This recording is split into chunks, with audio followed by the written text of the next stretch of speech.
Okay, everybody, I'll just very quickly show you how far we've gone in your project.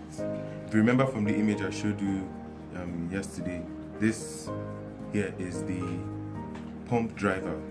So basically, it will collect Arduino signals and then actually activate or control the 12 volts flow using each of these relays and these transistors here into the pump or the valve, and it will be so Arduino will be able to control the pump and the valve using this driver. So it took me a while to build this, but it works. So if you are wondering what each of these are switches.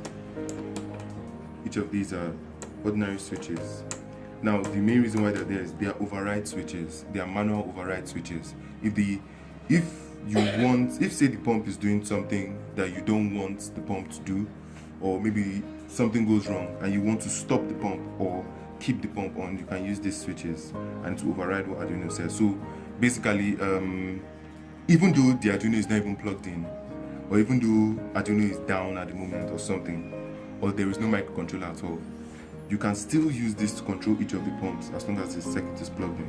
So it makes for you to be able to just control it manually how you want. Now over to the over to the right of it is a small module with a buck converter inside. This is the power supply module. Well, it's not actually the power supply module. It's what is responsible for breaking down the power inputs into 5 volts and 12 volts and regulating its voltage so that there will be no voltage spikes due to the electromagnetism from the valves. Although I've put in protection for that as well.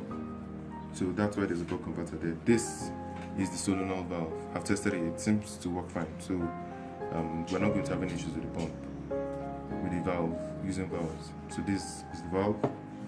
This is an example of what the pump will look like. It's an immersible pump. The pump has to be immersed into the water and then to pump out through this hole. So mind you, this is still all tests. We are so far from getting results yet. I haven't even gotten the tanks yet. So here is the Arduino Mega that we are going to use. So far it's working fine. This is the keypad that will serve as the input, and this, for example, this is an ultrasonic sensor. We haven't even integrated it yet. Over here is your LCD. So this is the actual power module. It looks like a normal laptop charger, but this is the actual power module. This will plug it in through here. So let me just plug it in. So when you plug it in, you can use this switch any direction at all, and you turn on the system. So if we turn on the system now, you can see the LCD. Let me show this. So the LCD at the moment, the LCD at the moment is saying enter a desired value for tank A. So using the keypad, let's say we put 500. As you can see, it's in CL, and the maximum volume is 2 liters for each tank. Each tank, the 3 tanks are 3-liter tanks, but the maximum you can put is 2 liters. I don't want the bucket to fill up to the brim. So 2 liters. So if I say put 500 now, 500 CL, you can't even put in a higher value. Okay, 500 CL, then you press enter. You see, to show you, maximum is 200 CL. This is another example, maximum is 200 CL. So let's say we put 200. If you want to clear, just press this, it will clear it back. 200. Press enter. Now enter a desired value for tank B. Let's say 140. Press enter. Enter a desired value for tank C. Let's say 200. Now when you press enter, you're hearing that. Now this is not actually what it's going to be doing, but we haven't gotten to the stage of the actual logic of controlling the volumes yet. We're just testing how Arduino can control it based on what we've inputted. So if you hear that sound, it's the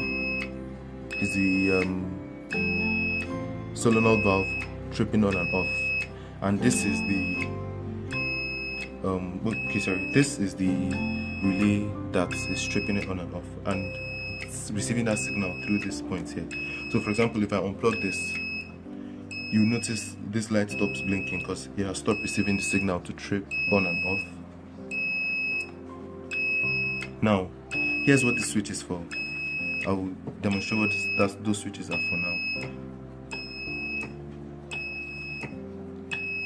So now, for an example, I am going to turn off the lamp I'm using for this display. Okay, and I'll plug it.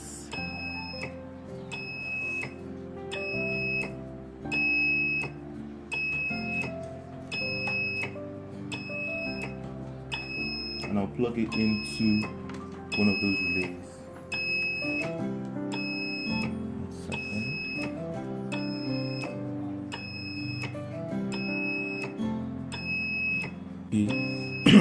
So like I said, I'm going to demonstrate the use of these switches now. The switches are override switches. So in the center, the switches have 3 positions. Center is automatic.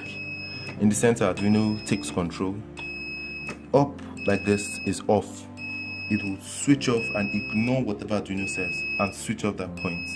And then see center, and then down is off. Down is on. So let me demonstrate with this pin here. I'm going to plug in this lamp into the board itself. I'm going to plug in our lamp, and if you notice, the lamp starts flashing because that's what the Arduino instruction is. But if I turn it, as you can see, if I turn it down, the lamp stays on, ignoring what Arduino says. If I turn it back to the center, back to Arduino, and if I turn it off, it goes off completely. Okay, so like I said, now it's in the on position for this light. Now it's in the auto. Now it's in off. So that's the point of these. They're for manual override. So we're still tinkering with the settings to really understand, to really get it to work perfectly. Let me just keep this light on. Okay, now if you look there, it says hold escape. That's ESC to exit. So press and hold it. It goes back to the beginning. Anytime the microcontroller is misbehaving, just press the asterisk button. It will reset the microcontroller and start afresh again. So yeah, so that's where we are right now.